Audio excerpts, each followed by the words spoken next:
Saya field support, field operation support ni, dia akan support setiap aset PC yang disewa seluruh Semenanjung dan termasuk Sabah Sarawak.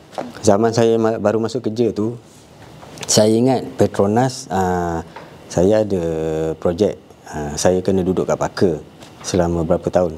So masa saya dekat Paka, saya support PC-PC Petronas.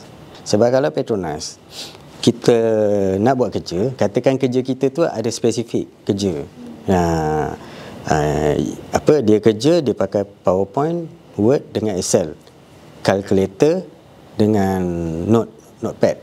So bila dalam Petronas ni, dia akan tick mana yang perlu dan bos approve, benda tu dia kena.